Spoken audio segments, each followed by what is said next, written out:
It's Sunday night, and this is the Conjugal Visit on KGFRocks.com.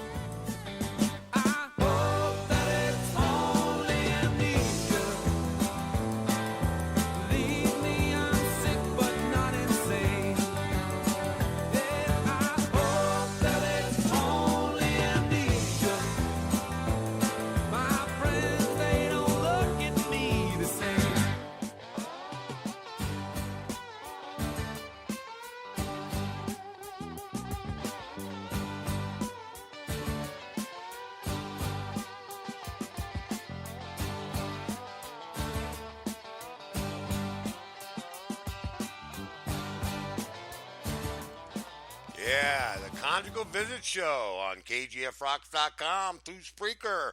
Good evening, everyone, and welcome to the show. I want to welcome my co-host, the Guido. That's it, Yeah. the Guido. Yeah. Guido, what's going on, So, man? How I you don't know, been? dude. You doing all right? I'm doing groovy. I'm like really on a heavenly plateau today. Oh, you are? Well, that's good to know somebody is. Yeah, it sucks when you can't be in the state of nirvana, you know? Like you are, right? Because I Yeah. know I can't be in that right now. Right. I'm just gonna say it right out loud. This shit sucks. But This shit sucks. yeah, it really does suck. But you having a good week? Did you have a good week last week?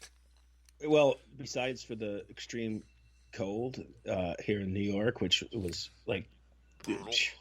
wow. Which is wow is all I could say. They actually closed, like, you know, here in Buffalo, we have lots of snow a lot of times, and they closed school 3 days, which they don't normally do, and there wasn't a lot of snow, but it was fucking extreme. The cold was just brutal. Yeah, it was pretty damn cold here too in St. Louis town. Locally here in St. Louis, it was pretty bad. Right. Not like Chicago. No. Chicago got fucking clobbered. I mean, really Yeah, bad. Chicago did get clobbered. They were one of the coldest, and I know they had a lot of deaths from people freezing and shit. Yeah. And you know, Yeah. and it's like you don't even think about it until it's that cold. Like there's people that don't have houses that Yeah. sleep out on the streets, and you know, I holy can't shit. imagine. Guido, I can't imagine. I can't either. I just can't imagine living out in that, and why these people are homeless in Chicago. I mean, Miami's the place you ought to be. Hollywood, you know, that's Right. where if you're going to be homeless, that's the ideal place to be. Not Chicago. No, Why in the not- fuck would you even stay in that town? And you know, and most like I know there's some homeless people here in New York, and like the shelters and that. Normally, you can only go there when it's ready for bedtime. You don't stay there all day, and you have to be gone in the morning. Right. Yeah. It's just basically a safe place to sleep. And then there was a thing here in New York where I think it was in Brooklyn or something. There's a jail down there that their heaters broke and everything, and these inmates are living in the prison without any heat. Yeah, but that's not fair. That's cruel. No, it's not. I don't give a shit like what they did. I mean, don't let them out of prison. I'm not saying all that bullshit, but you know, like Yeah. they deserve to be heated. Yeah, well, they're human beings anyway. You know, no matter what they've done Right. in their life. I mean, And they're still, doing their crime. They're doing their time. I mean, yeah, you know. exactly. They're doing their time. But I don't even think it was like I have to look into it. It was like a prison, like a Holden type set prison. You know, Yeah. like Yeah. prisoners going to the court Getting ready system. to go to they're going through the court system. Right. So Right. some of To them the are not jail. even convicted yet. Yeah, they're just in a cell Mm-hmm. being held pre-trial. Right. And so Poor it's kind of fuckers like us that can't afford fucking bail. bail. Right. Absolutely. That's exactly what it is. It's guys and gals that can't get the bail, and unfortunately, during their trial, they stay in jail. Yeah. You know, that always like makes me sick to my stomach. Like, okay, if you give us money, you're okay to go because you're really innocent until we prove you guilty. Right. But if you don't have the funds, you're staying in jail, even though you're still innocent until we prove you guilty. Right. That's true. That's true. Yeah. But still, some guys are risky, dude. Sure. You know, a flight risk. That's why they do it. You know, for the money purposes, or so that you don't lose that money. But some guys that are going to skip the bail, fucking hire bail bondsmen and then skip anyways. Yeah. Well, the guys that can afford it, they skip out, man. Yep. They skip out. There's no question. I mean, crime is a moneymaker for the government. Oh yeah, especially with all these private the jail systems now, where they're not controlled by the government; they're controlled by a private company. Right. Exactly. Exactly. Yeah. Well, they make their money by keeping people locked up, and that's why the marijuana, the nonviolent crimes. I think the bail should be. They should figure out a way to set the bail and the bond to whatever the crime is. Okay, if you get busted for kidnapping or murder or something like that, there should be no bail, no bond. Right. Period. Or Agreed. make it so high that they can't afford it. Okay. Right. But if you are in there for drug possession or marijuana possession, I think it's kind of bullshit. I think it's kind of bullshit, the whole system, because you're innocent in this system until proven guilty, as they say, which is not always the case, but that's how Right. our system's supposed to work. Why am I incarcerated? I'm not guilty yet. I mean, there's pros and cons to it. You know what I'm saying? Like, okay, Right. the guy that never been in trouble before, ever. He's a stand-up citizen, and he just got busted for drugs. Okay, see, everybody in this world, every kind of person, I should say, in this world, gets busted for drugs. Okay, there's politicians, there's business people, there's lowlifes, there's teachers, there's doctors, there's many classes of people that get busted for drugs. Okay, so should they be punished so badly because they're addicted to something? I don't think so. No, I mean, if you're busted for possession of a drug, I don't think there should be any jail time. No, there shouldn't be. Now No. distribute, but here's the tricky thing: is like there's a fine, like terminology. If you have bags that are separated or whatever, you're a drug dealer. Well, maybe this is Monday, Tuesday, Wednesday, Thursday. Maybe this is the good shit and this is the Right. not so good shit. Absolutely. I keep it separate. Now, if you get caught with a couple kilos or something, all right, Right, you're a right, motherfucker. Right. Well, that's true. You know. That's true. It just seemed, if you're caught with fentanyl or something like that, you have no intention of if you've got a gram of it or 2 grams of it, you're using. But Well, if you've got 5 or 6 grams and they're all separate in packages and ready to go, then damn it, you're dealing. Well, here's the thing. Chances are you're dealing. Here's the thing that aggravates me: fentanyl, Lortabs, things of that nature. Our government allows this shit to come into this country to be used, and then people get hooked on it. It's not that Well, right. You got that's a great conversation because what happens is the doctors will prescribe this shit to you, and some people are just weak. They're Right. just weak when it comes to pain. I Yeah, think but we if you- need to I think people need to get their shit together. You know But what dude, I'm it's saying? not so much the pain is what it is these drugs, and they know it, but these doctors back in the day were getting kickbacks for prescribing them. That's Lortab right. is one of them. Lortab is one of them. Brett Favre even was hooked on Lortabs. Yeah. For a couple of years, he couldn't even play because it creates this mental thing because it makes you feel so good. It doesn't necessarily even take your pain away; it just makes you feel so fucking good. And then you get hooked on it. And then, you can't do this anymore. You're an abuser. What do you mean? You did it What to do you me. mean? You made me the abuser. Right. And there's less harmful drugs out there, and there's always have been. Fentanyl is a disgusting thing. It's like It's so highly addictive. Oh, so it- highly addictive. It's so fast. it is. It's so It's that bad. they only need to use it once or twice and they're hooked. Mhm. It's such a good drug. It It's is, such and a great killer it's drug. better than heroin in some cases that Yeah. is illegal. Some of these legal drugs. Well, look at just if you look through history of time, cocaine was used for fucking toothaches. I mean, it was a legal drug at one time. It was used for the common cold. It was Right. used to stop coughing. Fuck, it was used in Coca-Cola. Mm-hmm. They were trying to come up with a stomach remedy that helped to ease your tummy. Actually, believe it or not, some of the cocaine plant is still in Coca-Cola. They just removed the drug portion of it, Right. and it's done in a secret facility somewhere in the United States. Pounds of cocaine get delivered. Pounds, not cocaine, but pounds of the plant gets delivered to this this company, and they take the drug portion out of it and leave the other element that Coca-Cola needs for their drink. So there's this. How is that legal? In my opinion, how is it legal? Because actually, the plant itself, they say, is not illegal. So if I grow the plant that cocaine comes from, I can't get arrested. Right. Bullshit. Because if I grow a pot plant, I'm in trouble. Right. That's true. So if you grow poppies and shit, is that illegal? If you grow poppies, Mm-hmm. Yeah, no. Well, yeah, you can't get the seeds without breaking the law. Right, because poppies are heroin. Right.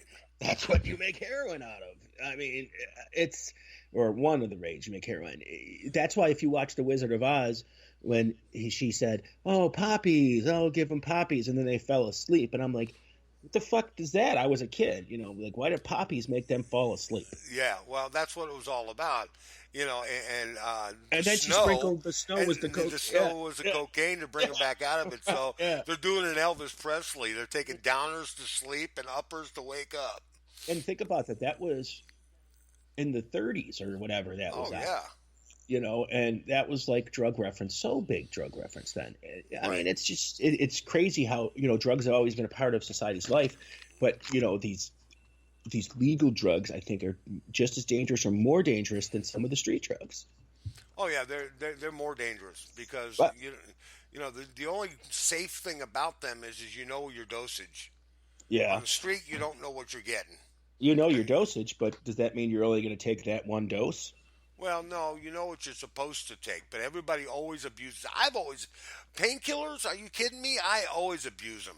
There's nothing like a couple of Vicodin and a cold beer to fucking just make you relax. Well, most people, that's what I'm saying. That's why people fucking realize that. So now all of a sudden, you got this drug that makes you feel that way. So now people that are not getting prescribed it want it. That's true. That's very true. And it's so strong today. It's a lot stronger than it used to be. Fentanyl's the wonder drug, but it's also a dangerous drug. Oh, sure. It killed Prince and numerous others. We don't know exactly how many it's killed, but it's killed quite a few folks, and it's killing people every day. And not only is it killing people from the drug, but the getting of the drugs itself is potentially killing people and harming people. I mean, it's an epidemic. That's why I'm so shocked. Like, people worried about marijuana. I mean, fuck, marijuana is safer than Loratab and fentanyl. Well, to follow that logic, man, they can kill babies, but you can't possess marijuana. Yeah, what the fuck is all that about? Yeah. I mean, come on. You know why this is all going on right now. And I tell you, going to reverse Roe v. Wade is why. Right, because Ruth Bader Ginsburg is dead. She's dead, or she's dying, one or the other. Right. And they're not releasing this info yet because they know as soon as it happens, there's going to be another conservative judge on the panel, and Roe versus Wade is supposed to be reversed. Okay. Right. So now all these states are hurrying to loosen all these abortion laws. Right. And they're going to say, well, we're going to leave it up to the states to determine whether or not they'll be, and they know that not all the states are going to allow abortion, especially full-term abortions. Sure, they're not going to allow that. And like there should be restrictions on everything we do. There's restrictions on everything else in the world. I mean, if it's ludicrous to think that someone should say there shouldn't be restrictions on that. Okay, well, so you're allowed to kill a baby, but prostitution is illegal. That's fucking stupid. Well, yeah, it's the same thing with drugs, though. It's the same metaphor as drugs. I mean, and you're gonna allow me to do this shit. You're gonna allow me to kill babies, but yet again, I can't smoke weed. And then also, what comes into that is wait a minute. You say you can kill that kid because it's not a living being, but if I murder this chick and she's pregnant with a child, I'm going to be charged with 2 murders. Well, you know what? Technically, I don't think so anymore because especially if I mean, I don't know this, but I would assume if I killed a pregnant woman in my state of New York, now that the laws are so quickly been turned to make an abortion so accessible and you could do it to longer than it used to be, why should I be accused of killing 2 people when you can kill that whenever you want? Correct. So I think it hasn't happened yet. Fortunately, nobody's been killed. I don't want to see anybody get killed. But I No. know when the first one does happen of a pregnant woman being murdered, it's going to be a big debate over should it be two people or one, and then the defense lawyer is going to have a field day with it. Correct. And so they're opening up a can of worms that is going to be hard to seal. Right. Well, I just think the whole thing is fucked up. But yeah, everything's fucked up in this world right now. And I don't even say this country of ours. It's this fucking world. It's fucked up. I mean, the whole thing with, I knew the European Union was going to fold sooner or later. Yeah. And now you see the starting of it, with Brexit and all this. So, I mean, that's happening. Venezuela is just a shithole right now. Yeah. And then it used to be one of the most beautiful countries in the world. Oh, Venezuela is beautiful. Productive. And it was productive, and they had good money, and the exchange rate was outstanding, one of the best in the world, and now it's shit. Yep. Now it is just shit. And pay attention, you liberals. Pay attention. Well, that's socialism at its best. Socialism at its best, right there, can't folks. Find one time in history, I challenge anybody to prove me wrong, where you can find where socialism actually worked. Yeah, they'll throw Sweden at you. But it's not true socialism. No, it's not true socialism. That there's a king and queen in Sweden? Right. There's a king and queen. There's a monarchy there. Absolutely. So it's not totally socialist, okay? No, it's and not neither totally is Great Britain, and neither is Canada. They're not totally, and not everyone gets health care. See, and they deceive you with that. Yep. They deceive you with that. Not everybody gets free health care in England, and not everybody gets free health care in Canada either. Well, Canada gets the free health care, but if you look, they pay GST and PST, okay? And that's where that money comes from. And here's another point of Canada is a capitalistic nation with socialistic health care. That's it. That's the only thing that's socialist. The government does not own all the government would own every company in Canada. If it was a true socialism, yes. Right. Yeah, that's what it happens. The government owns everything, people. So if you own a little restaurant or a gas station that your family hired at work and owned that and got that going, if you become a socialist nation, you don't own that shit no more. Like Obama said, you didn't build that. Right. Obama said you didn't build that. Yeah, he did. And they've been pushing the socialist agenda for a long time, and it's not going to work. It's just a way for the greedy rich people to gain more control over you and our money. And tell you how to spend your money, and tell you what you can and can't do, and tell you what you can have and what you can't have. Absolutely. That's remember when Russia was socialism and then you had to stand in line for hours to get fucking toilet paper and basic essential needs because you couldn't just go to the store and buy it?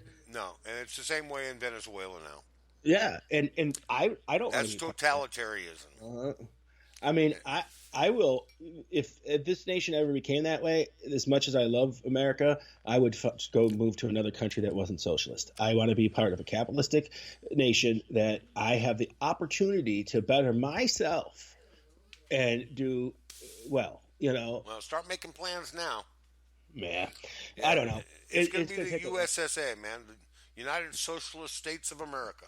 Yeah, I don't know because I'm hoping that people will wake up. That's the whole point. Well, I think the country's going to fall apart first before it becomes socialist. Maybe that. I mean, because the Soviet Union fell apart, right? Sure, socialism killed the socialistic. They were broke.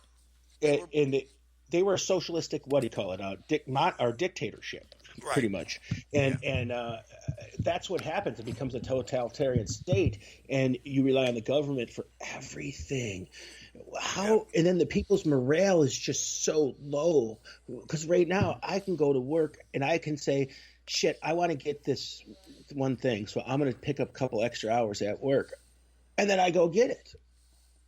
Yeah, where you can't do that anymore. That's true. That's very true. I don't know, but I want to talk about, right now we got probably the biggest thing in the world, betting thing in the world going on right now is the Super Bowl, which I'm not watching. Right. I refuse to. But I want to talk about the NFL $1 Billion Boys Club. It's probably one of the only organizations that's full of millionaires and billionaires that do shit to help the people in their community. They'll kneel and do all this protest shit, but does anybody actually spend any of their money on helping the cause? Well, yeah, there are a few. Okay. There are a few, and I think it's come to light more often than not lately, only because it was forced on them.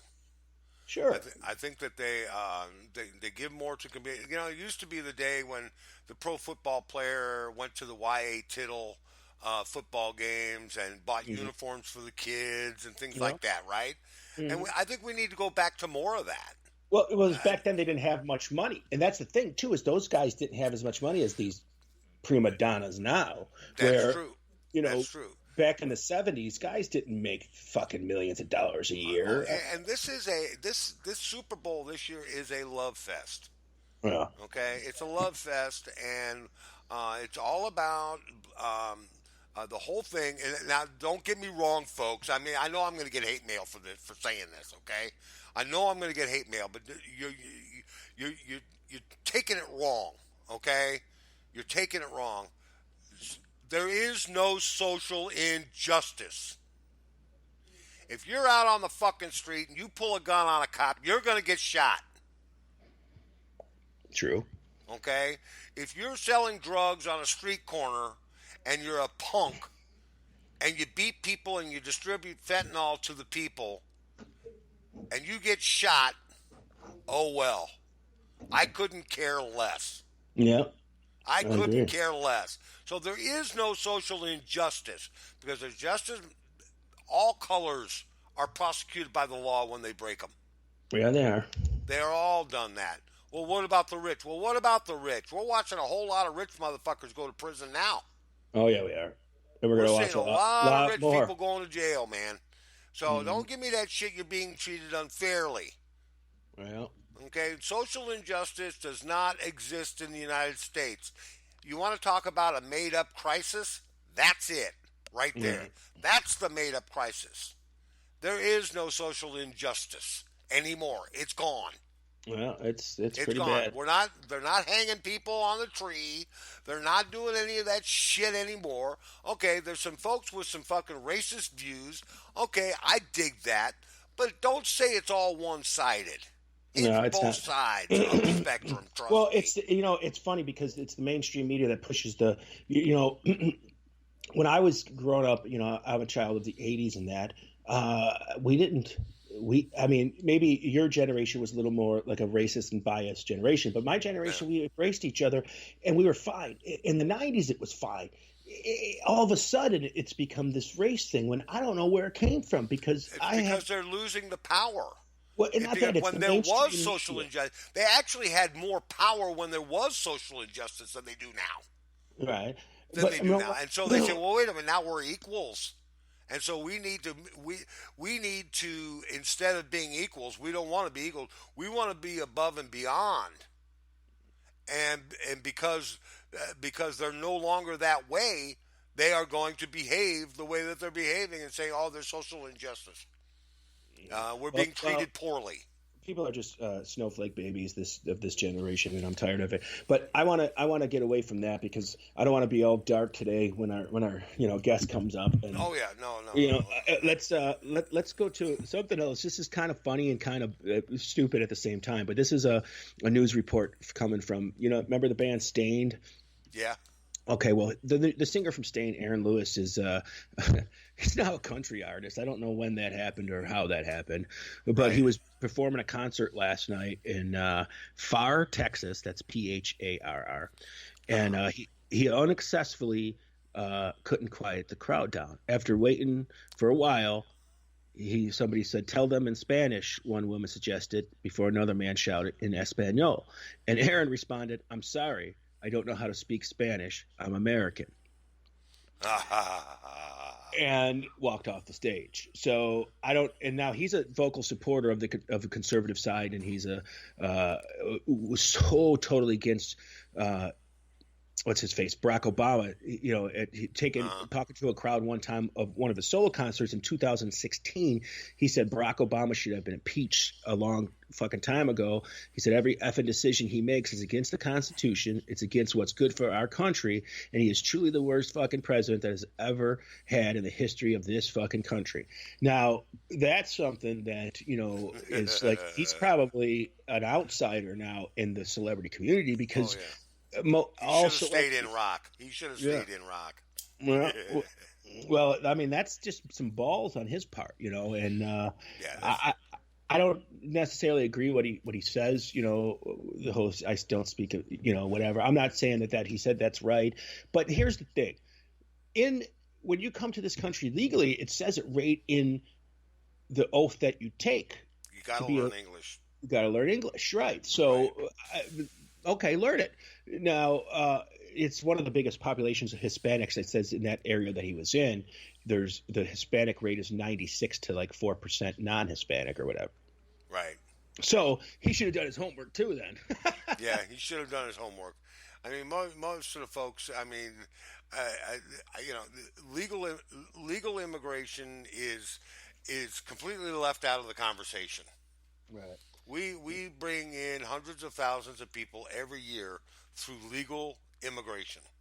Yeah, but see, like I would want to, like if I was moving to Germany, okay, I'm going to move to Germany.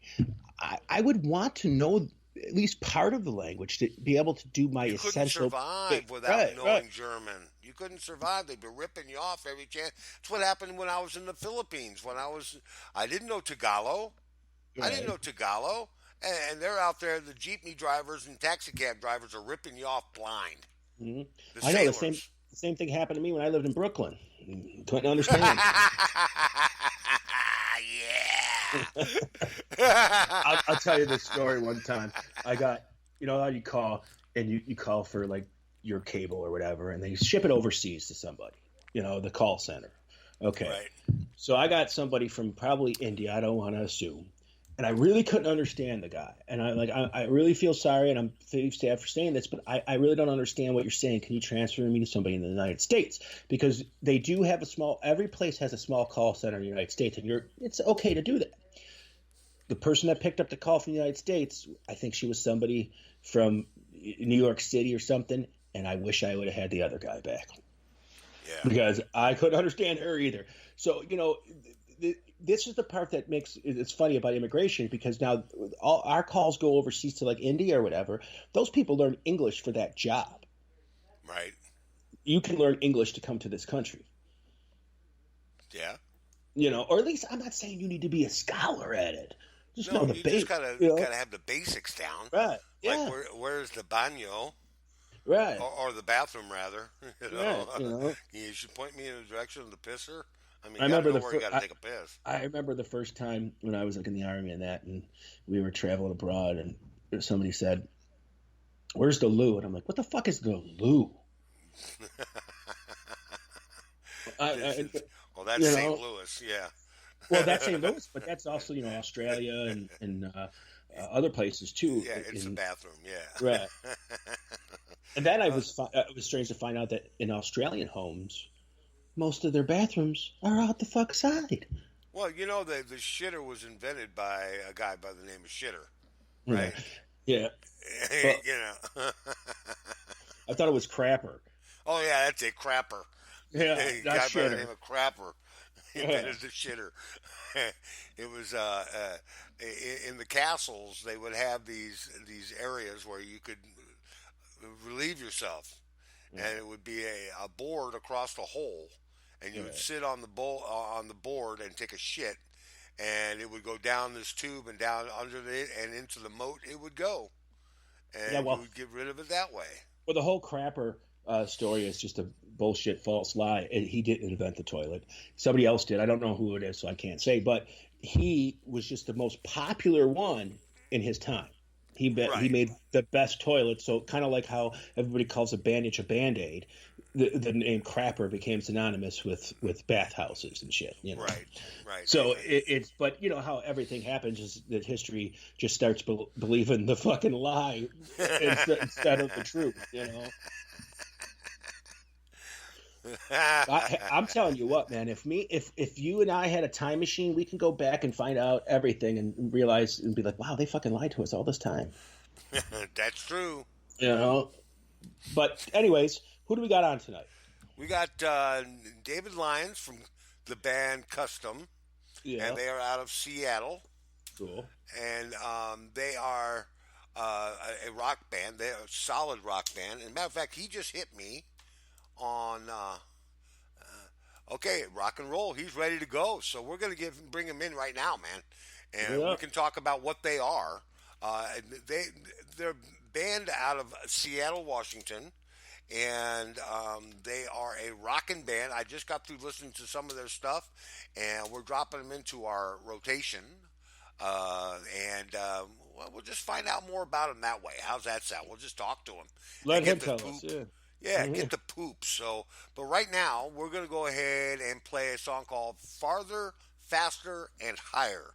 Okay, and we're gonna rock it out right now. This is Custom, exclusively on the Conjugal Visit Show.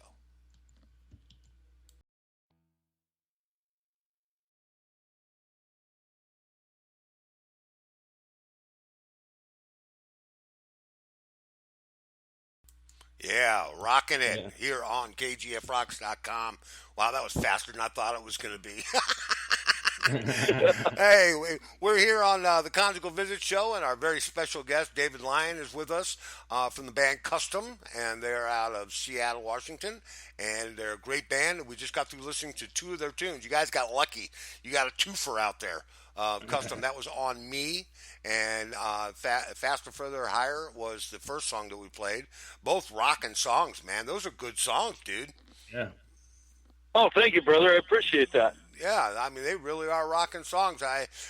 We dump them into our rotation, okay. And I was just listening to the station the other day, and boom, there it was. One of your songs, man. I'm not sure which one it was, but I said, "Oh, that's Custom." I had to go look, and I went and looked, and it was Custom. But how you been, man? How you doing? Oh, doing fantastic, man. Had a good New Year's, and now we're rocking into 2019 and having a good time. Cool. That's awesome. Now, I wanted to ask you, like, you're from Seattle, so obviously grunge is like the thing, from Seattle. But sure. I was thinking about it, and there's three people that I like from Seattle, and that's Duff McKagan, of course. Jimi Hendrix. Most people don't realize Jimi Hendrix is from Seattle. And then, of course, Kurt Cobain. Who do you think deserves, like, the best musician out of Seattle? One of those three or somebody else? Oh, that's such a hard question because there's so much good music that's come out of this city. I mean, Queensryche is from here. Heart is from here, if you remember Heart. Oh, yeah. And, I mean, even all the way back, what are their names? The guys who did Louie, they're from here, Kingsmen, the Kingsmen. Yeah, the Kingsmen, that's it. And, I mean, even the Ventures, those dudes are out of Seattle, I guess. Ventures, Surfer Rock. Yeah, I know. It's like surfer rock, and Seattle's like the last place you'd want to do that because the water here is freaking cold. But whatever. Yeah, it's been such a rich community, and I grew up in this area and came up in that era in the 80s with Nirvana and Metal Church and Queensryche and all those guys, and just. I'm kind of a spoiled brat in that regards. I got exposed to a lot of really good music at an early age, and it just sort of set me on the right track. And that's cool. But unfortunately, like, Seattle's always known for the grunge sound, and no, there's so much more to Seattle sound, I think, than just the grunge. Totally. Like you said before, Queensryche, one of the most amazing bands ever, I think. I mean, with not just say it, I mean, they really amazed me. And even now I like it that there's two kind of Queensryche, there's Operation Mindcrime and then Queensryche, so there's more for your buck, I think. But people forget that even Hendrix was from your town or your area. Exactly. Yeah, Jimmy was from. In fact, I live in a suburb of Seattle called Renton, and Jimi Hendrix, that's where he was from. And in fact, his his grave is like a mile from my place. Okay. I go over there and visit it, probably once or twice a year. That's awesome. That's awesome. Fucking, You that's pay like rock homage. royalty. You gotta pay homage to Jimi Hendrix, right?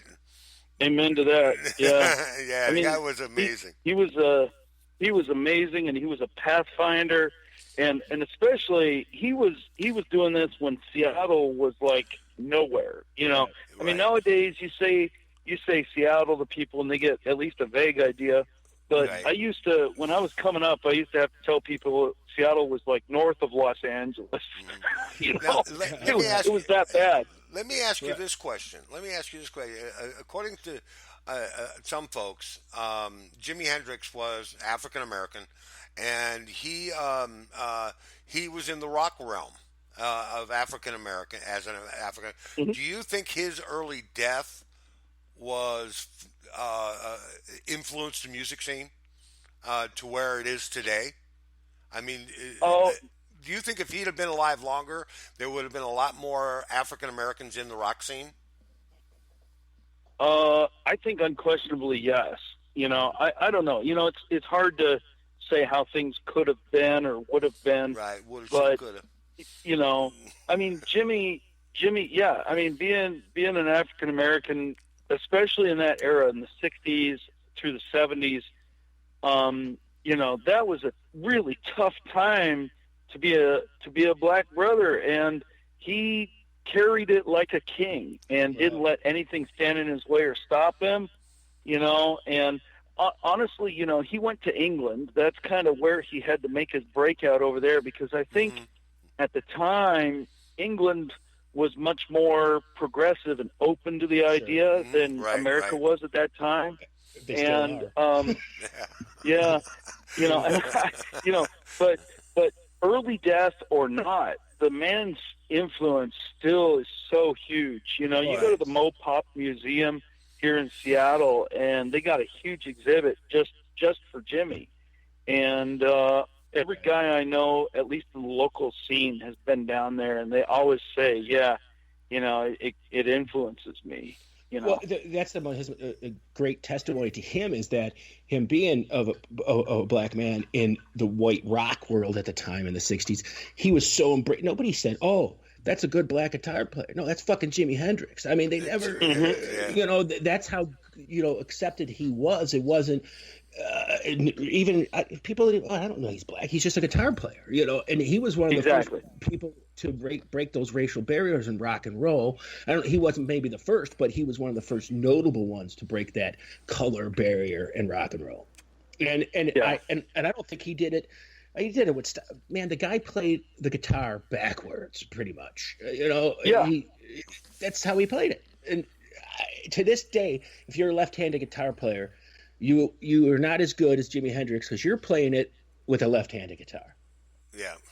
And it's stringed differently. Yeah, it's totally stringed differently. Yeah, but now, sure. So your band, Custom, everybody is from the Seattle area? Yeah, I mean, most of us have long roots in the Seattle area. A couple of us are from, points elsewhere by, birth and growing up. Scotty, our guitarist, he's from down south. He's like a Louisiana boy. Brian, our drummer, I think he, don't quote me on this, but I think he's originally from California, but like Paul, Corey, and I'm the singer. Corey's our other lead guitarist, and our bassist, Paul, we're all from the Seattle area, born and raised. Oh, that's cool. And, and we all have, it's kind of cool. We all have different influences, I was originally classically trained to be like more opera and classical. Sure. That's where I grew up. And, so I have a really strong progressive, like prog metal and prog rock background. That's where I really fell in love with rock and roll. You mean like King Crimson and Yes? Yeah. And bands like that? Yeah, okay, prog rock. Exactly. Yes. Yes, yep. Kansas, Dream Theater, exactly, all that. And I'm a huge Devin Townsend fan. Cool. And yeah, excellent. And Devin but Townsend, like, I haven't heard his name in a long time. Yeah. You got to keep track of him, man. He's got a new album coming out too here real quick. Oh, So, no shit. Didn't know that. One of yeah, his it's called greatest Empath. albums, what he's with Steve Vai when he did Passion and Warfare. Yeah. Right on. Or not Passion and Warfare. It was another album, but it was so great. I want to say one of my, growing up, I grew up pretty much in my musical was in the 80s. That's where I grew up most of my life. And a band, I don't know if they're from Seattle, or they were from Seattle, that came. I got a demo in 89 for this band called Mother Love Bone, and it totally changed my whole world. It really did, man. It was like I wasn't into the grunge scene at all, but I was totally into Andrew Wood, man. He was just fucking an unsung hero, in my opinion. I think he would have been better than Kurt Cobain if he got the chance to shine. Oh, yeah. Mother Love Bone, those guys are good, friends of mine. And, in fact, they kind of morphed, at least a piece of that band is who morphed into Pearl Jam. Correct. Yeah. And, so, it's really cool, and Nirvana, of course. When I was coming of age, Nirvana, Mother Love Bone, Pearl Jam, all those guys were my contemporaries. Those were the dudes that I used to go and they were at the clubs. Support and see and hang. Yeah, exactly. They were like the local guys. Yeah. Exactly. Yeah. Well, there's no doubt about it, though. Like Seattle had a big impact on a lot of people's lives because even with the Andrew Wood thing, the Mother Love Bone, for the first Pearl Jam album, it amazed me. I loved that first Pearl Jam album. I kind of fell off from the Pearl Jam bandwagon after they did the Ticket Bastard bullshit and all that, where it was just political, and I get, but that first album was a piece of rock history, in my opinion. And there's a lot of albums that came out in the early 90s from Seattle that are pieces of our musical history. And that's pretty cool. So do you guys in your sound do you have any of those influences? I know you're not a grunge sound or whatever, but do you have any of those kind of influence you take with you when you of people that came before you of your area? Oh, yeah, absolutely. It's impossible. All of us grow up, we live our own lives. We all grow up listening to our own favorite bands, and everyone's different. But when you go and start making music of your own, it's impossible to completely separate yourself from the stuff that you grew up listening to and rocking out to and really loving. Sure. And so all those, almost like colors or flavors, all of those things show up in your music as you're creating, even at a subconscious level, even if you're trying to not be derivative or like a cover band. For us, for Custom, we're never trying to like duplicate or cover or recreate what someone else did. We're always trying to create something new. Sure. But still, your workshop is built out of pieces of stuff that you grew up listening to, and so all that stuff shows up. And so like in our music, you hear elements of blues, you hear elements of prog, you hear elements of like punk, all of it is there. And almost at a subconscious level, it's kind of fun because you pick up the guitar and you just start, wailing on it. You're not really thinking it through. You're just sort of jamming, and all of a sudden you realize, oh, dude, I just popped out a punk song here. Yeah, and it's a punk song. It's like, Sex Pistols, let's do it, Respect, and, goddammit, respect. I want your fucking respect. No question. Exactly. Exactly. So that's one of the funnest things, we all bring different ideas into the studio, or we'll show up to rehearsal and somebody will just start, in between songs, they'll start sharing something that they were, jamming on or goofing off with earlier in the week at home or whatever. And it's like, oh, keep going. Yeah, do that. And that's true. That works out. It's collaboration. And, you're right, though, because influences come out. Like, I play a little guitar, and no matter what I try to play, I always end up sounding like I'm ripping Ace Frehley off because that's like my mentor, and sure. It's like stop it. But you're not trying to rip them off, really. You're just like, that's a homage to them or whatever. This is why I'm playing music, is because of you, man. So here, I want to sound this song just like you a little bit. I mean, that's kind of cool to some bands, because if you listen to a lot of bands like the Black Crowes, when they first came out, well, they reminded you of was the Rolling Stones in the 70s, okay? But it wasn't a bad thing. They were just playing the style of music that they loved. And I think that's exactly your guys' music. I was listening to it before the show, and I'm really impressed on the production of the album. The songs are great too, and everything is killer. It comes together, but the production of your album is really stellar. Who did that? Did you guys do it yourself, or? Oh, well, for starters, thank you very much. I appreciate the comment. Yeah. We actually did produce this album on our own. Both I and our drummer Brian are both studio engineers and producers. Awesome. And we produced that album in our drummer's studio. He has a home studio, fantastic, isolated rooms and everything. And so we produced that album ourselves. We did bring in Jason Lackey from Fastback Studios to do our mixing for us. Killer. And so we had some outside help on the mixing. And honestly, the main reason for having outside help on the mixing is because after you've produced and recorded, a bunch of these songs, you get so close to the song that it's almost hard to have like an objective perspective on the song. You know what I mean? Absolutely. So you listen back to it, and everything sounds good to me because that's how it sounds. I've heard it's like one of your children. It's your child. That's right. What it's supposed Exactly. to be. Yeah. That's what I thought it would come out sounding like, right? Exactly. So when you bring in like an outside voice and you give them a certain amount of editorial control, that's what kind of takes your rough diamond and really polishes it into a beautiful gemstone where they can see those blemishes that I'm blind to, because to me they just that's how it sounds. It sounds great. Well, and they're like, and it takes a certain amount of humility to let them do that. You gotta, like you said, it's your baby. You gotta let them change it.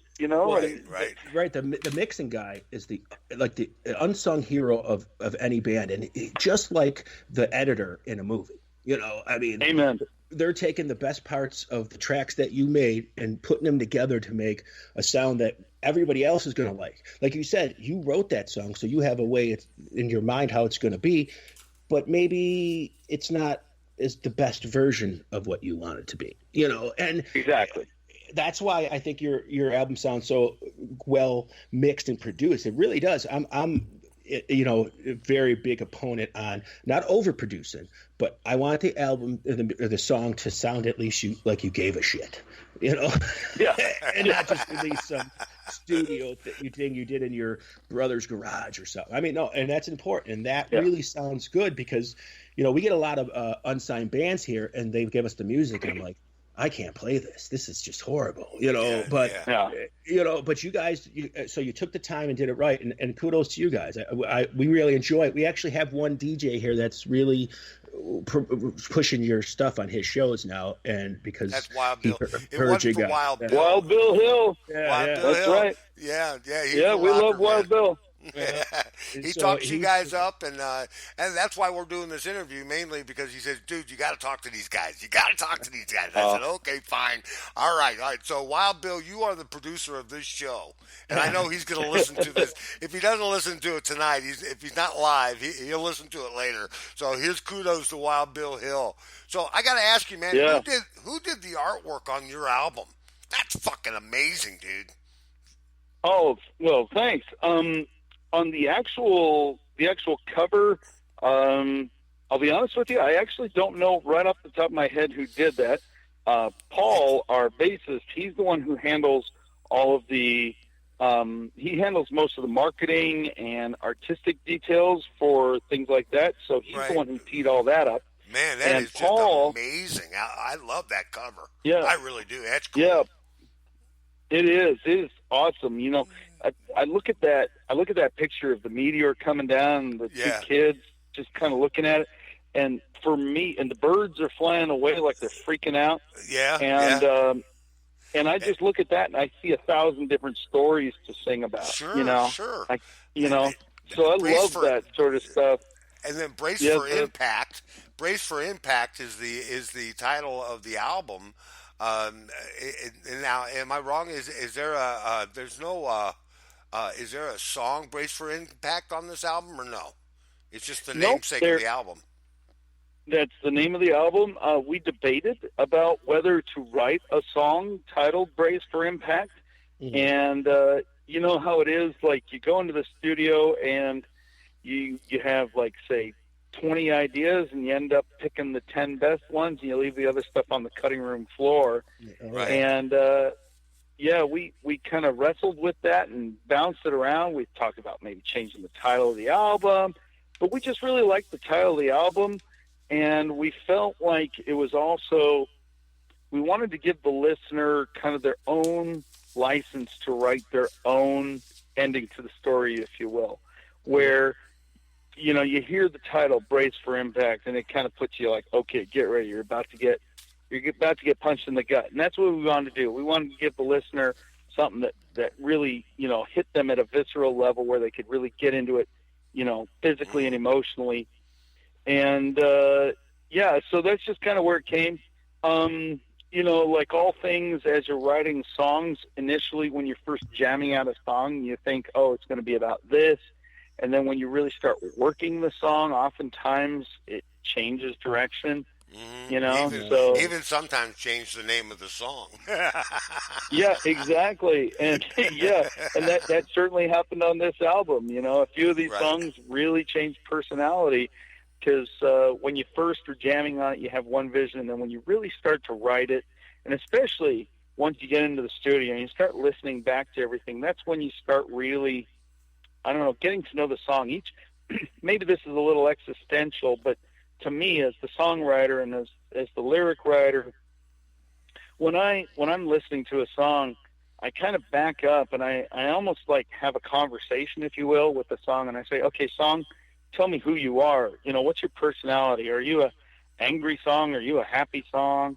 You know, and there's 1,000 shades of gray there. Right. And so I usually don't come at a song like, oh, I want to write a song about this. And so I just sort of smash words in there that fit. I usually go the other way around. I'm like, okay, listen to the music.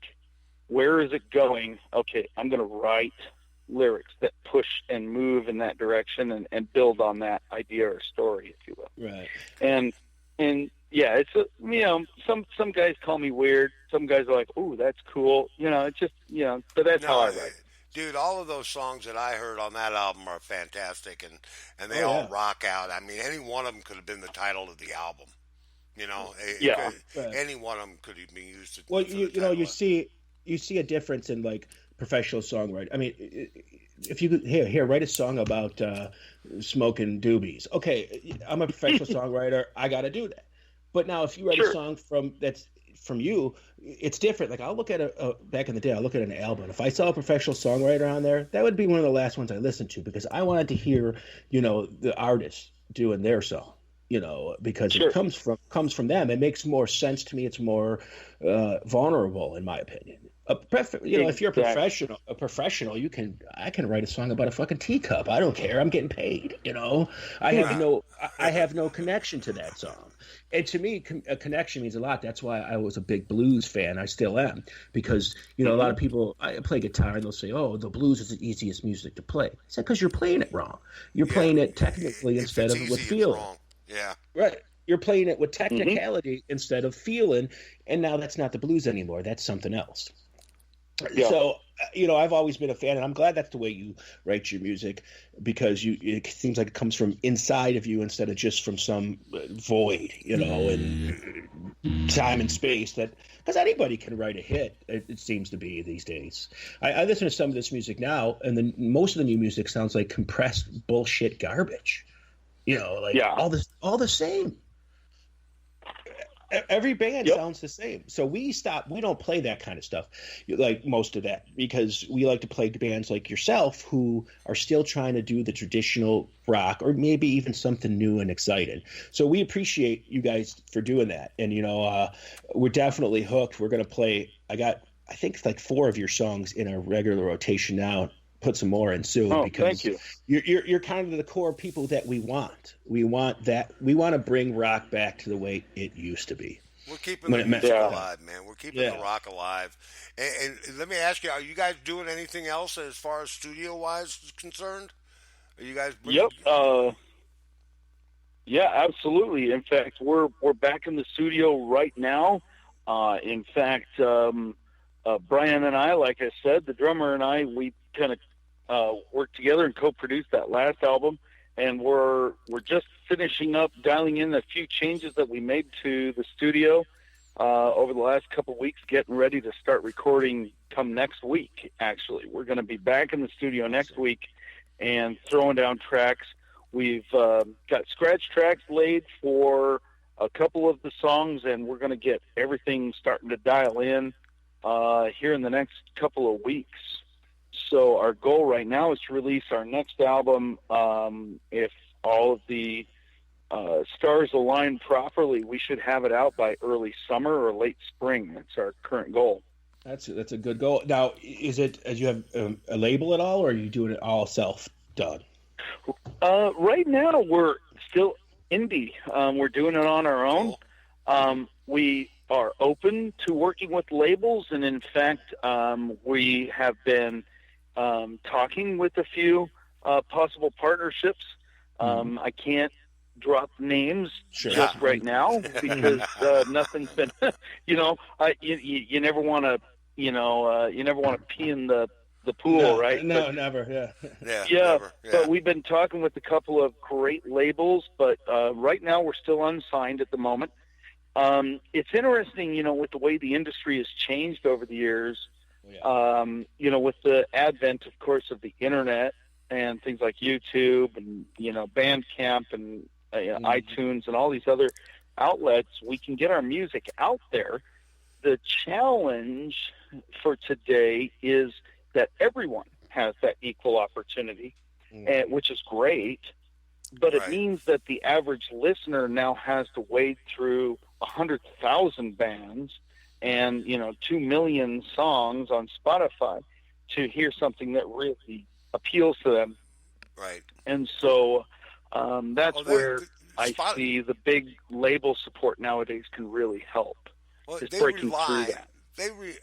rely so much on algorithms on those channels, like Spotify and places like that. Okay, what did he listen to yesterday? And they know who you are, man.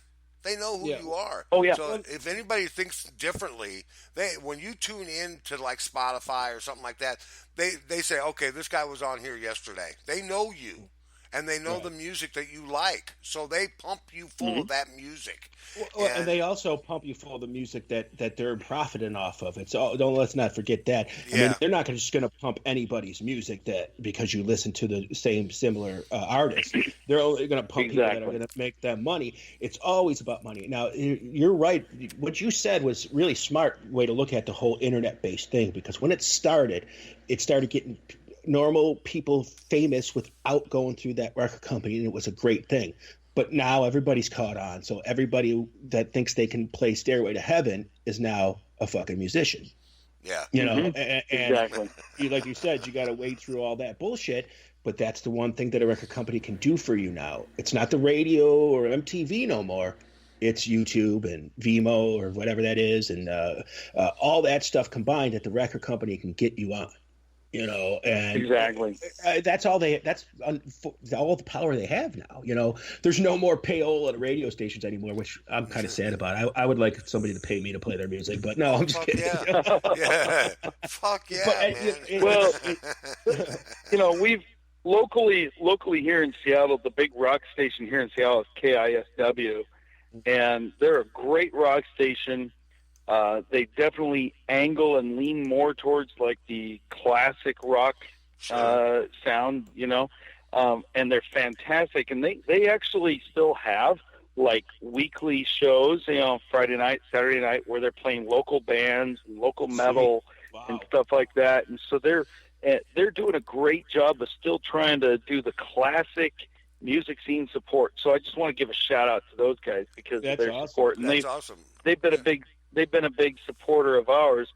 But at the same stroke, it can be really difficult to break out because those guys. I'm not 100% on this. I think they're what are they? They're not Westwood One. Who's the other big owner of all of the not Westwood radio? Yeah, I know who you're talking about. It's the one iHeartMedia, or is it? Or they used to be. Yeah. Yeah, I can't remember what they used to be. Clear Channel. Yeah. Clear Channel. Yeah, that's it. Yeah. And so the challenge is, the local station has a certain amount of autonomy, but when it all comes down, at the end of the day, the music that they're playing during the morning rush hour commute and the afternoon rush hour commute, it's all pre-programmed from New York City. Yeah, well, that's the same thing. And I'm from New York, and let me tell you, there's no such thing as whatever, where you can listen to so much stuff at once. You play a station here Friday at 8 to 5, and then go back on Monday. It's the same fucking songs from 8 to 5. Yeah. I mean, it's like they just play the same basic playlist on repeat. Over and over and over. We don't do that at KGF Rocks, and that's what's great about internet radio. The difference is we don't do that. What we do is we play a huge variety of music, and we do a mix of music that flows. It's the classic rock song like Rocky Mountain Way, followed by custom. Okay, right. and it jives, man. It really jives, and it's not always, it's not always cut and dry with KGFRocks.com. And we had a DJ that was with us for a while, and he's the bassist for a band called Conquest Metal, and they're out of St. Louis, and you can still get Conquest Metal on our station. Okay, and so it's like you can get the metal, you can get the hardcore, you can get the angry rock, but at the same time you can get that classic angry rock song. You can get that pissed off rock. Respect. Well, we don't define my authority. We don't define it because you can hear Stevie Ray Vaughan, you could hear Pantera. You also got some Prince in there because Prince had some rockin' songs. Then all of a sudden you hear the fucking Beatles and you're like, okay, then you hear Custom and you hear some other indie bands. You're like, oh my God, this shit all works. Why doesn't everybody do this? Exactly. Have you guys got ambition to go on tour or go out regionally or nationally? Oh, absolutely. In fact, our entire objective is to start playing nationally and internationally and get onto the circuit. And when I was talking earlier about labels, that's a big part of that is trying to find good representation and agency that can help us do that. We've been, our style of rock isn't metal, but it leans into the metal realm, but it also still has accessibility of rock and hard rock and blues and all these other elements. So we've intentionally tried to place ourselves in a happy medium, if you will, where we can move and morph ourselves a little left, a little right, a little up, a little down, and blend into these different shows where we can hit it. If you've heard of Rival Sons, those guys are very similar to us in a lot of ways, where they're doing similar work. Same idea. We'd love to play Saturday Night Live. We'd love to play Jimmy Kimmel. We'd love to play, your sister-in-law's backyard. Right. It's all of the above. And that's the other thing too. Especially in local scenes. And I know this is true. I've played enough local scenes outside of Seattle to where I know it's the same shtick everywhere. A lot of clubs start to empty out around midnight, 11:30 p.m. So it used to be back in the 80s, the headliner was the big thing. Everyone wanted to be the headliner of every show. Right. And in recent years, a lot of the more experienced, savvy bands no, we're happy to play, second or third. And we'll play at, 10:30, 11 o'clock. That's when everyone's there. And as a result, you go to play a lot of shows, especially especially in local scenes, and everyone's fighting for that spot. Well, And we've been around the block enough times where we're like, you know what? Doesn't matter. If you want us to open at 8 o'clock, we'll open at 8 o'clock. Right. If you want us to headline at 12 o'clock, we'll do it.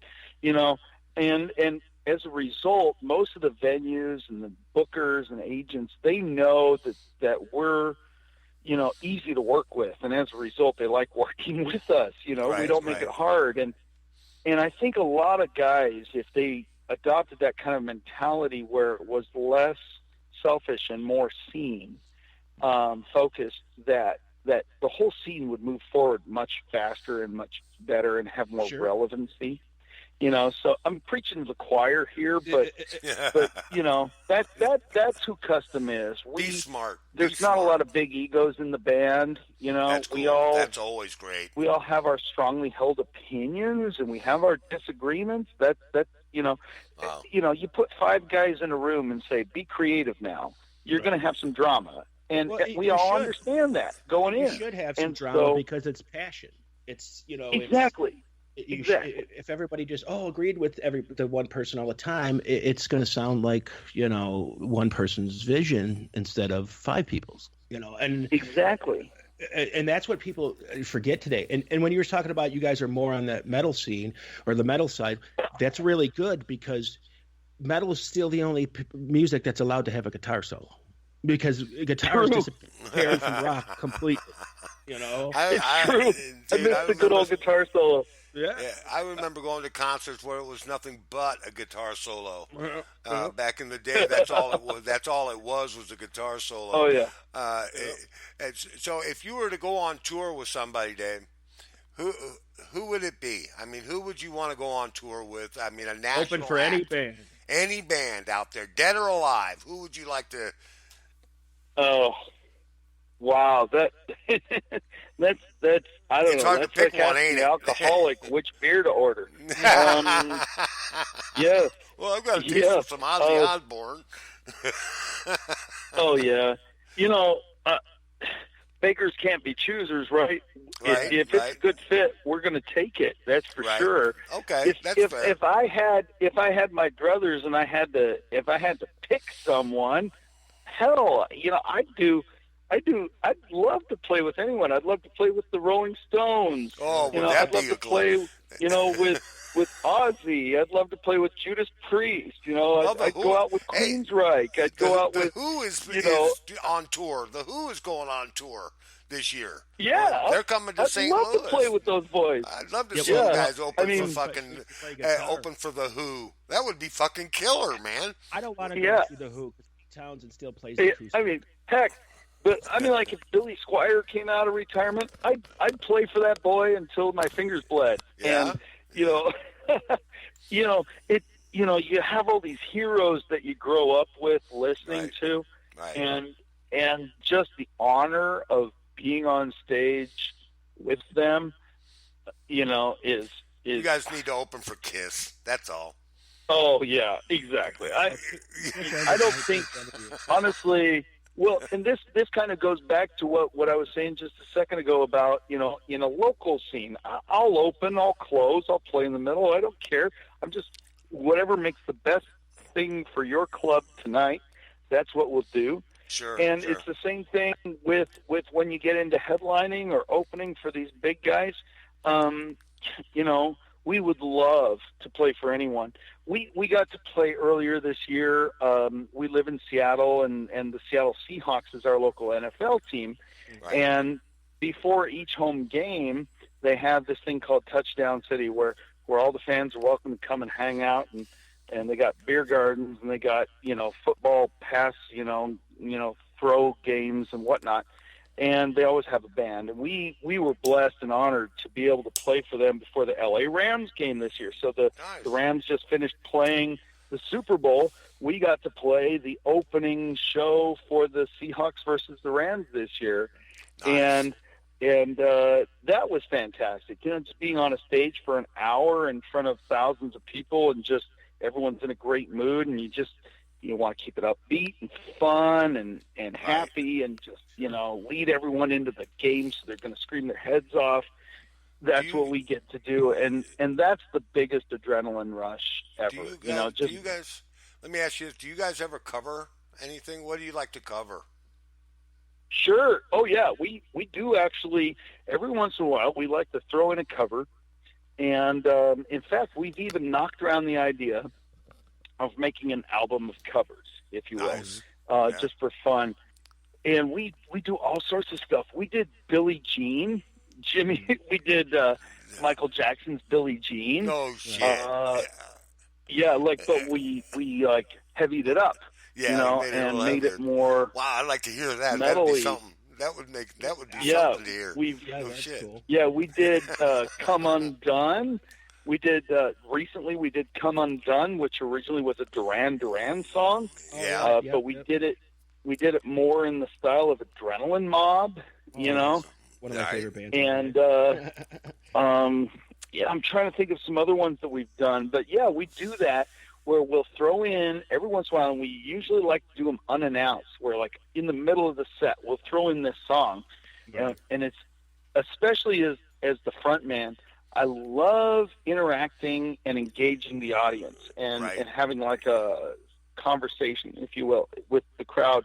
And I love it where we start to throw down like Billie Jean, and it has that unmistakable ba-da-ba-ba-da, that opening riff, and everyone turns around, and you can see the gears turning to where they're like, I know that riff, but I don't recognize what it is. That must be fun. Yeah, that's got to be a lot of fun. Exactly. and then you launch into the lyrics, and then you can see their eyes just go wide. They're like, oh my God, you're doing Michael Jackson? No way. I can't believe they're covering that song. Exactly. Here's an important question for you. I'm from Buffalo, New York, so I'm close to Canada, and you're from Seattle, so you're pretty close to Canada. The other end of Canada. Right. I had a huge influence of Canadian music my whole life. How was it? Have you? Oh, big time. Yeah, of course, you can't mention Canadian rock without mentioning Rush. Yeah. And I have been a huge Rush fan my entire life. Yeah. But like Y&T, I love those boys. Loverboy, huge fan. Well, the reason I asked is because when you said "Come Undone," I first thought you were talking about the Guess Who, Undone, which is from Canada, and I think you in Seattle, me in Buffalo, and everybody, Michigan, whatever, that's at this tip of the border of Canada, is luckier than everybody else in America because we get this Canadian music that they don't get. Like, not many people know who like Kim Mitchell is, and or Rush. They know Rush and they know the big ones, but there was Mitchell, a lot of bands. Didn't he do? Wait a minute. Didn't he do? Might as well get a soda. Go for soda, yeah. Go for soda, yeah. Might as well go for a soda. Nobody gets killed. Nobody gets hurt. I know a lot of Kim Mitchell songs that are not famous, Max Webster and all this other stuff. So, and then I would go to places like Cleveland, and people don't even know who these bands are, and it blew my mind, So, I'm sure you had a lot of Canadian music. Do they play Canadian music rock on the stations around there? Oh yeah, definitely. Yeah. In fact, Seattle and Vancouver, BC, Canada are kind of like sister cities in many ways, and you can hear Canadian rock stations in Seattle, and you can hear Seattle rock stations in Canada. Yeah, and so because of that, they know that. The rock stations know that, and they'll mix it up because of that. Yeah, that's the same way here. I'm right on the border of Niagara Falls, so I get all the rock stations from Canada, and they get all ours too. So, like I said, the whole time I grew up, I didn't even realize people otherwhere didn't even know who the shit was. It amazed me. But now with the internet, that's never going to happen again. In my opinion. Oh yeah, when I was growing up, and I still have them. I used to lay in bed at night. Mom and Dad. You're a junior high kid. You're in seventh grade or whatever. And they're like, "Hey, it's 9 o'clock. Go to bed." Right. And I used to lay there in bed, and I had my boom box on my bed, leaning against the wall, and I had it on record and pause. And I would just sit there with earphones listening to, I'd flip back and forth between the 2 or 3 rock stations I could pick up clear. And when a cool song would come on, I'd unpause it. And I still have these old mixtapes of me bootlegging, Van Halen and Iron Maiden and stuff off the radio. They still do a show. They do a show on KC 95, which is here in St. Louis, and they do a show called The Seventh Day. Well, before all the hoopla about money and stuff like that happened, they used to say at the beginning of each album that they would play, they'd play 5 albums on Sunday night, and then if they would always say at the beginning of the album, if you're recording, start your recorder now. And then they would start. They'd start the album, but they don't do that anymore. They got in trouble, man. They got in trouble with that one. But you can still actually do it if all you need is a cassette player, and you can still get them. I mean, they're still out there. Not a lot of them, but they're still out there. And it's one of those things. It's all about the money now, man. It's all about the money. Well, listen, hey, Dave, we're going to play. I'm going to play "Love of Rock," okay?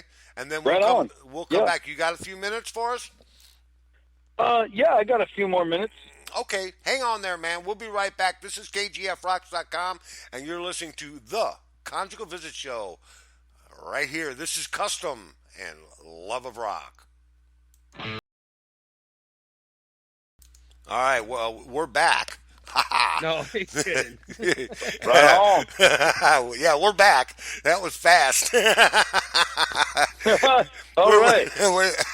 We're talking to Dave Lyon from Custom out there in Seattle, and it's been such a great interview. We actually went a little bit longer with the interview. It was only supposed to be like a 30-minute interview. Well, we've had him on the air for almost an hour now, and it turned out to be a little bit longer guys. Because it's a great interview. We've talked about stuff that I never even imagined we'd talk about, and your point about Greta Van Fleet, yes, they do sound a lot like Led Zeppelin, but they sound so fucking good, dude. I mean, they really do. They sound so good. And from what I understand, the live show is incredible. These guys rock it. And they only play one Led Zeppelin song at the show they did here in St. Louis. So that's the poop I got. And so they don't do a lot of Led Zeppelin songs, but they do sound an awful lot like Led Zeppelin. That was a discussion we were having, in the back room. So you all didn't hear that. Yeah.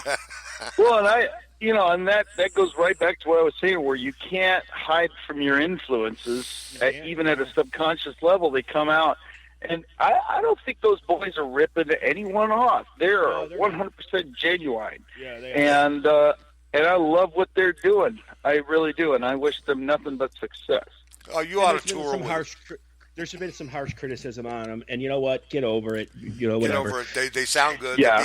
They're being played on the radio. And you know what? I bet you the band that you're in, the guy that's knocking them, the band you're in, would love to tour with them because they're making money. And so exactly, it's one of those things, And the show here in St. Louis that they did sold out, so that'll tell you something, okay? Right. And they are a rockin' band, and one day you're going to be touring just like they are, man. I can see it coming because you guys are rocking. Oh, thanks. Those boys, just one little note. Those boys give me big hope. A lot of people say rock and roll is dead. No. That hip hop and stuff is the way to go. And I'm not throwing shade on any other kind of music. There's all kinds of art. But I love Greta Van Fleet because they come out and they pop out on the scene out of the blue, and they prove beyond a question of a doubt that rock and roll is not dead, that people still have an appetite and a desire and a craving for it, and it is very much relevant and alive. Rock and roll will never die. That's right. That song written in the 50s still held true to today. Rock and roll is here to stay. That's true. Amen. That's true. Well, hey, Dave, I want to thank you for coming on the show. Next time, you guys got to get Skype, and we'll have the whole band on. Yeah, let's do it. Yeah. Get everybody together. And thank you both very much for having me on. Thank you, KGF Rocks. KGF truly rocks.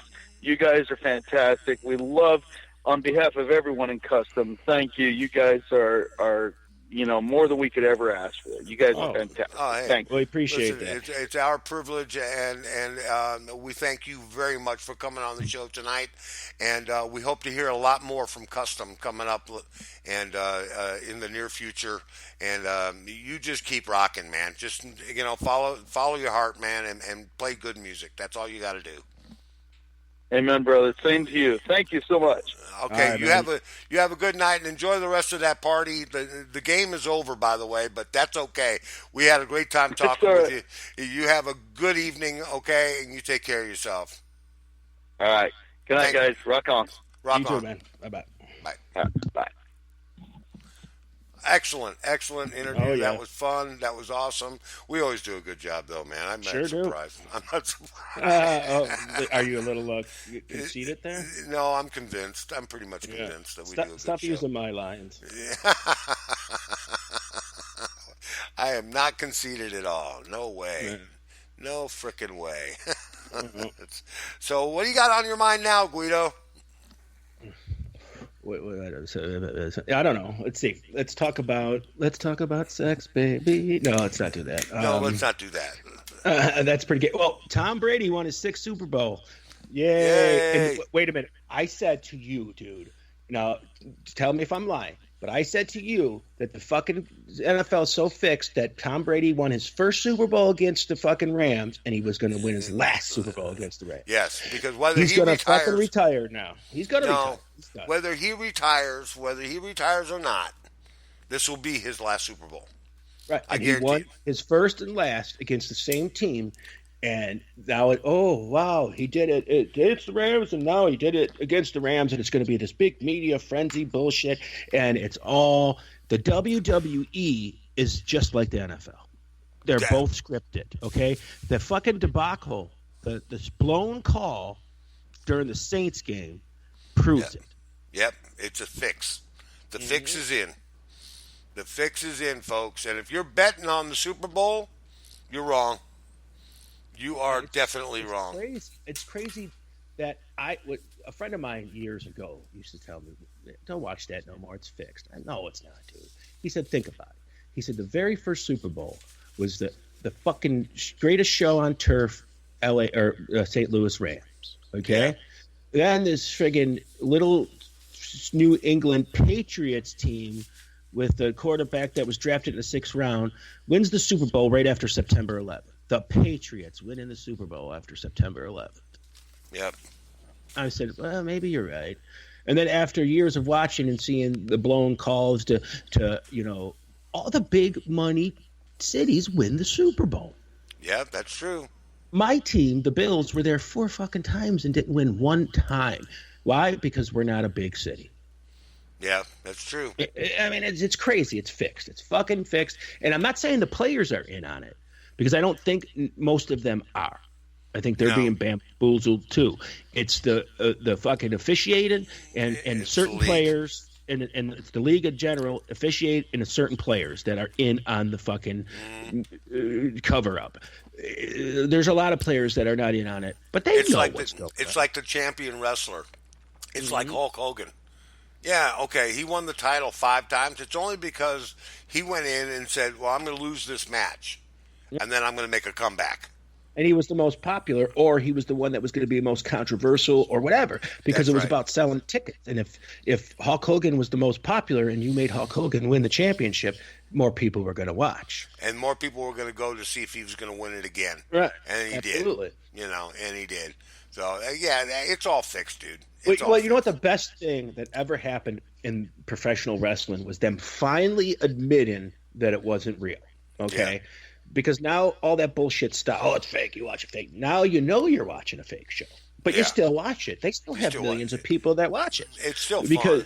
Right, it's still fun. Right. So now the NFL's time to do. Yeah, we've been fucking cheating for the last, you got Deflategate, you got Spygate, you got all this shit from the Patriots that, and none of it has ever came true. Bullshit.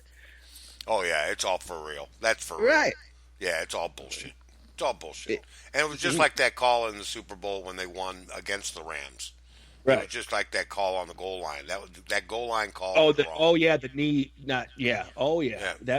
And It was I because was of 9/11. It was because It was. it was they wanted the Patriots to win yeah, that absolutely. Super Bowl because that's that's America. That's It what is. they wanted to have Yeah. a story to tell. And there's no I can't say that Tom Brady is not a good quarterback because you can see him play on the field. He can throw the ball. He's good. Okay. Yeah. But not everybody wins that much. The greatest Super Bowl I ever seen was the one the Giants beat them. I fucking hate the Giants. They beat me, my team in the Super Bowl by 1 point. Okay. So I hate them. But that was the best Super Bowl ever because the Right. Giants beat them, and twice actually, Yeah, that's true. Yeah, But- they beat them twice. I just think lately with that call in New Orleans was so fucking blatantly, obviously purposely called. It is blatant. Yeah, it was blatant. Yeah, it was So, ignored. so much that there was multiple lawsuits over it. Nobody fucking pulls out lawsuits over a football game. Yeah, well, they lost millions of dollars. Yeah, They it's need crazy. to do something about that shit. And poor Drew, I can poor see. Drew Brees, man. He's almost 42, isn't he? Yeah, almost 42. He had his last chance, but no, they're Yeah. going to give it to Brady. I knew who was going to win the Super Bowl 4 weeks ago. Oh, I knew too. I knew Yeah. as soon as I knew it was the Rams and when it was the Rams and the Patriots were both in the playoffs. I said in the beginning of the playoffs, those are the two Super Bowl teams. And everybody's like, no. I said, think about it. And I tell everybody my thought of that's the first one. Now it's going to be the last one. And everybody said I was crazy, but it fucking happened. So Yeah, it happened. I guess I'm not crazy, or I'm just clairvoyant or something. I don't know. Right. You're clairvoyant, man. That's it. That is it. Yeah, But it was so predictable. Oh yeah, and it was just so obvious that it was handed to him on the silver platter. I mean, I'm sick of it. I really am tired of it.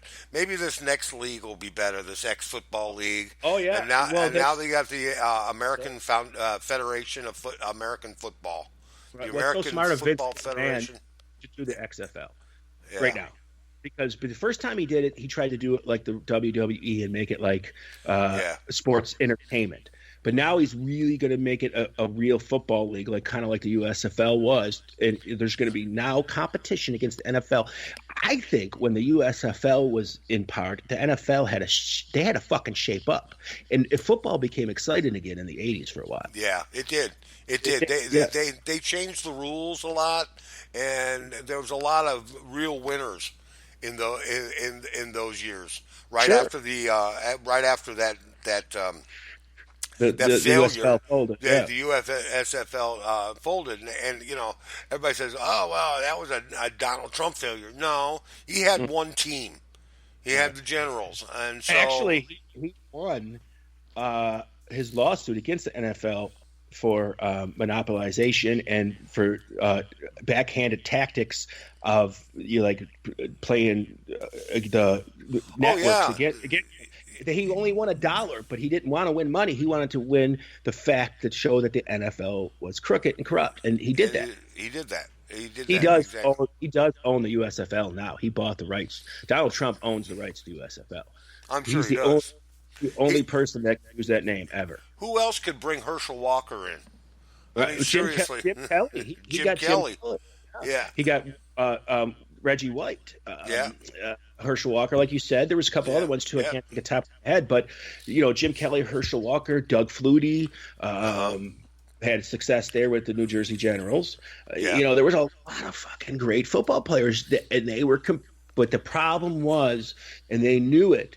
To get these guys, they had to promise them asinine amounts of money. And so that's these guys, that's when free agency went out the fucking window. Yep. I mean, the USFL wanted Jim Kelly, so they offered him a lot more than the Buffalo Bills did. So he went there. That's why they went broke. It was exactly why they went broke.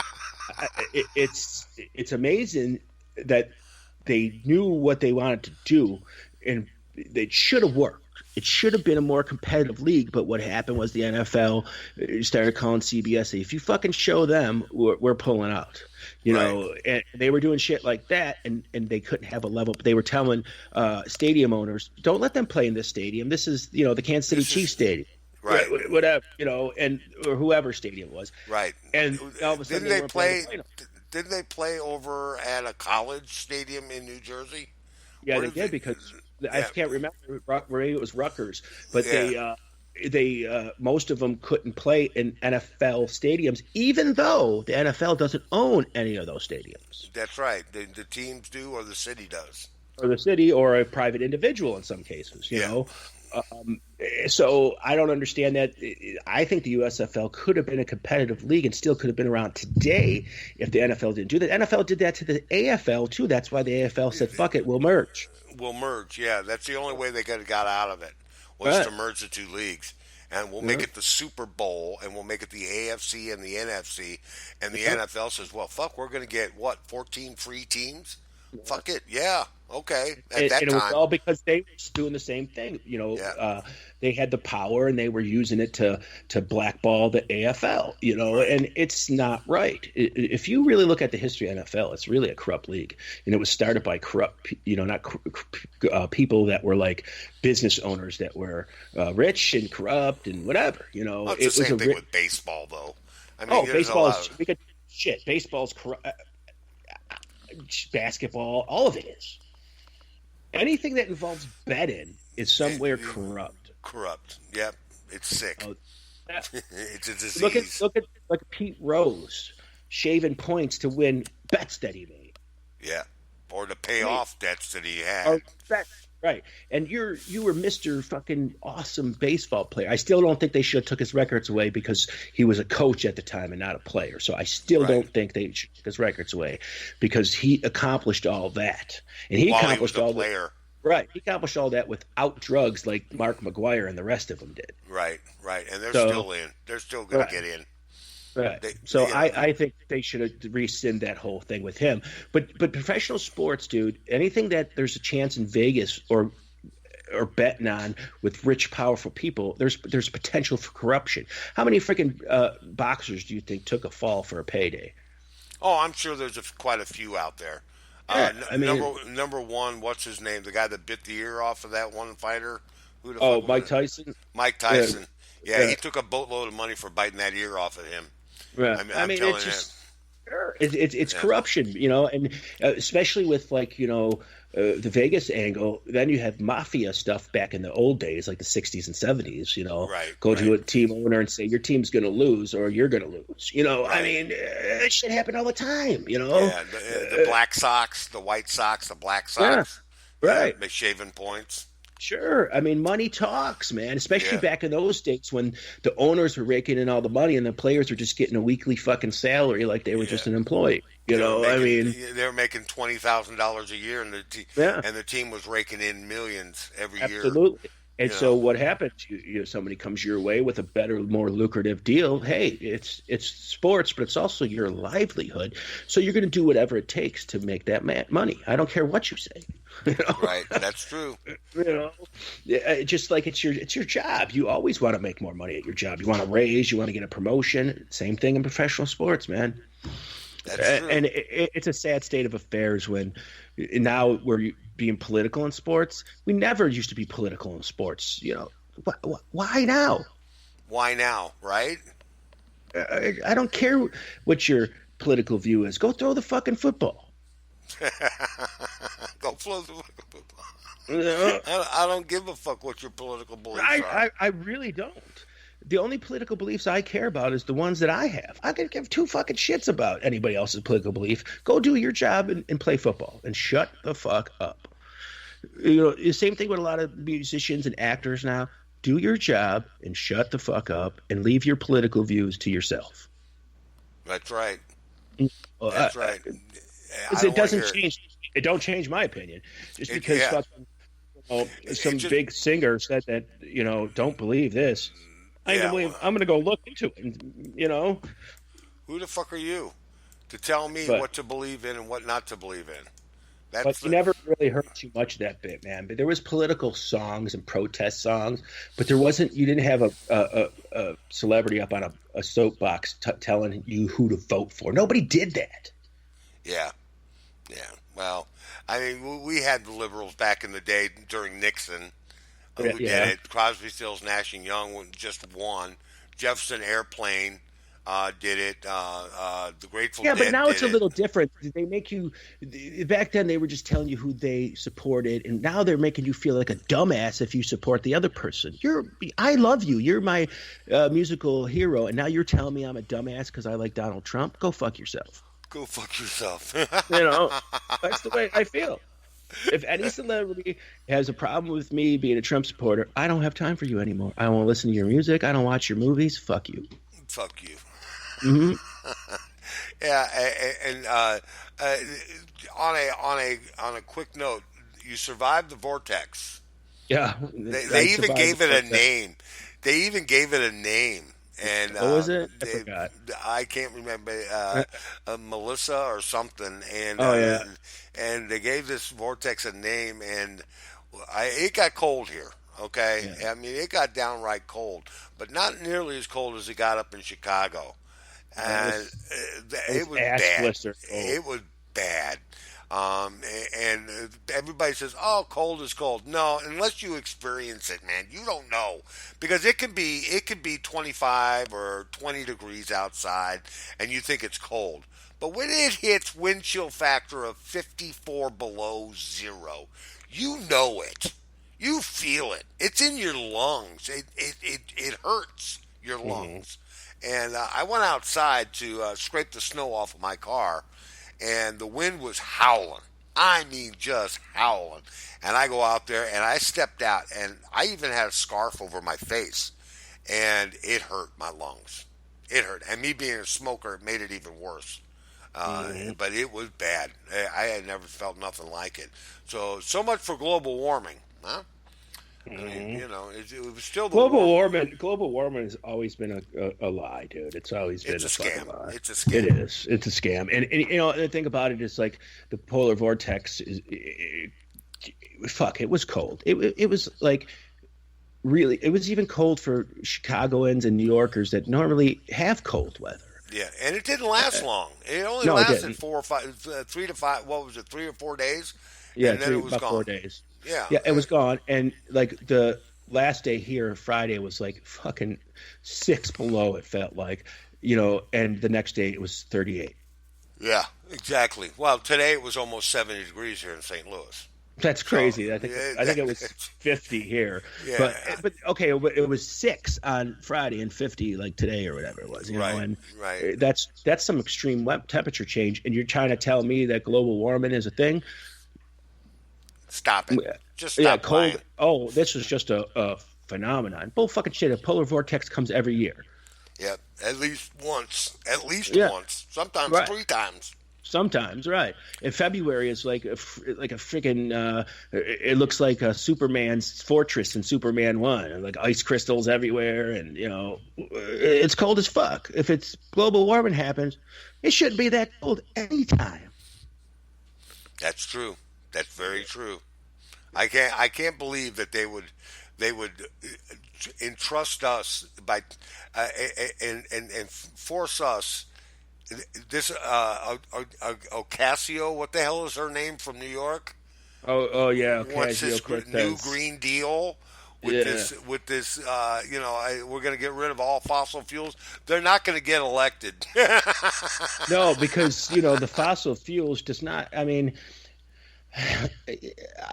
well, they don't know that what's going on. There's no such thing as the fossil fuels ruining this or that. Well, we like natural energy sources, of course we would, but it's not. It's not feasible. It's not fucking. It doesn't do the same for the fossil fuels are cheaper. You know, I mean, it's just a proven fact. Oh, I'm gonna go put some solar panels on your house. I ain't got that. When did I win the lottery? Yeah, I don't have that kind of fucking money. Right. If you can make it affordable, okay, we'll talk about it. Sure. But if I can't afford it, for crying out loud. If they want to end fossil fuels, all they got to do is release the blueprints for Tesla's free energy machine, which they got suppressed in some government facility.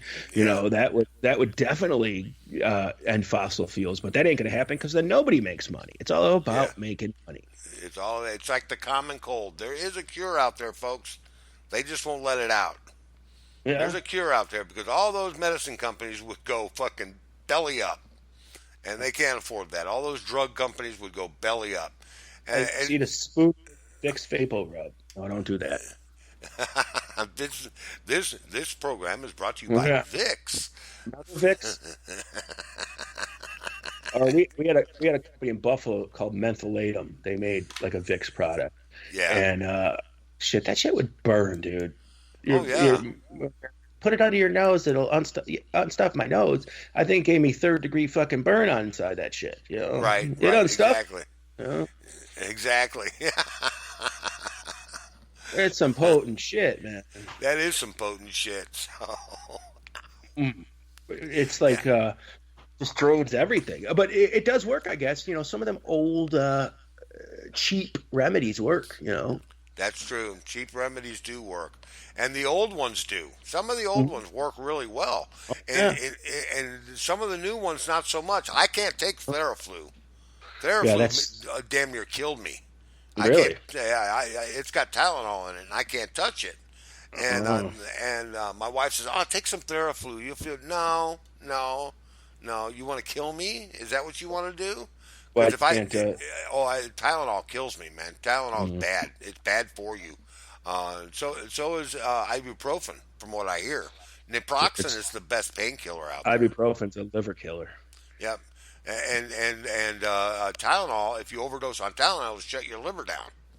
So, it almost killed me. I mean, I took Theraflu one time, and I had the flu, and I was in the hospital for 9 days, man. I went jaundice.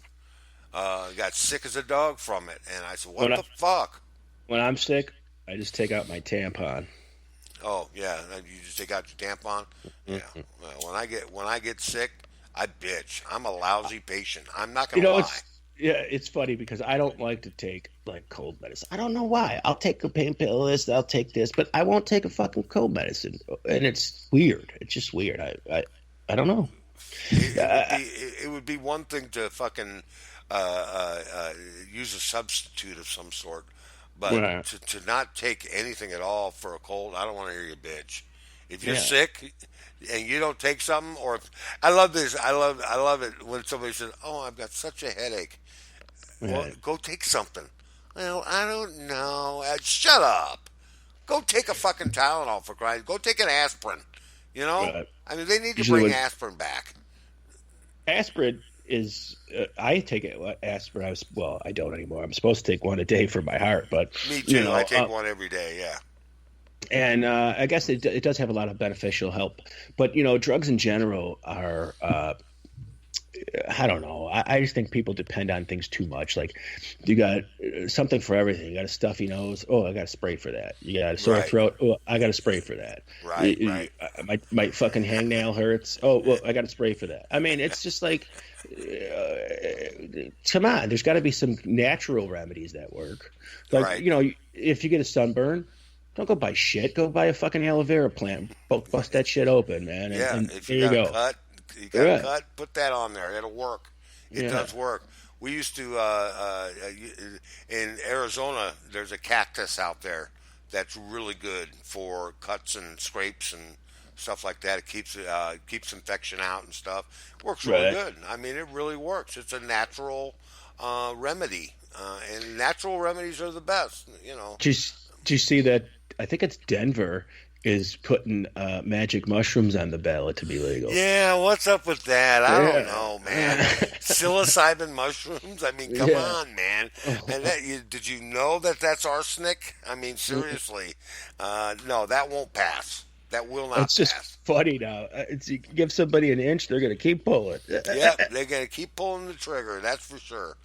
Well, listen, we're down to the last 5 minutes of the show. So next week, we don't have a guest yet, but we're working on it. We may have a guest next week, and we're going to talk about all kinds of different stuff next week.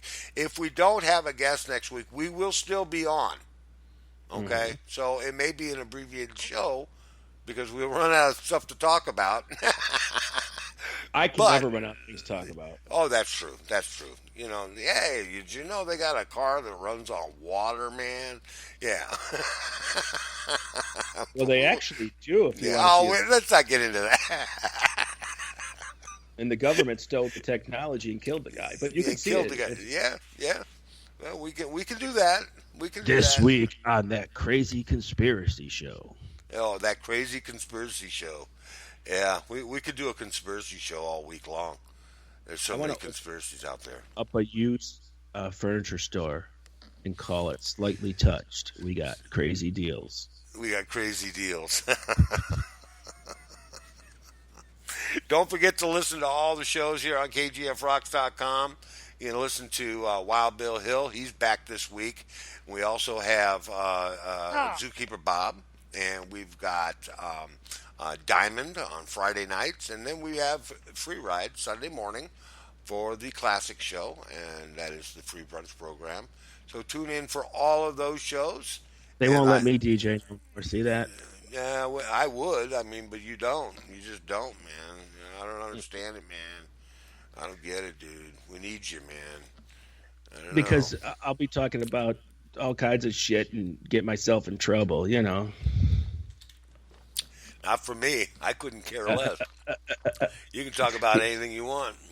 Having all these hate groups in my trail. Yep, that's right. That's right. That's the way it is. Well, listen, I think we've beaten this one to death. What do you think, Guido? Sure. Okay, well, this is Free Ride, and that's the Guido over there on the other side. That's capital T, capital G. Capital T, capital G, the Guido. Want to thank Dave Lyon for coming on the show tonight, and we really do appreciate you. And the band Custom, don't forget to check them out. Go to their Facebook page. Go to our Facebook page and check out some of the stuff that's on there. You can re-listen to the show on the YouTube channel for KGFRocks.com, or you can find it on our Facebook page. You'll be able to replay it there as well. So tune in. Check it out. We are rocking at KGFRocks.com. You got anything else, Guido? Yeah. All right. No, I'm good. You good? Okay, say goodnight. Okay, good night. All right, man. Good What night, am I, everybody. your fucking parrot? Yeah. Good night, everybody. We love you. Later. Bye. Ow. It's Sunday night, and this is the Conjugal Visit on KGFRocks.com.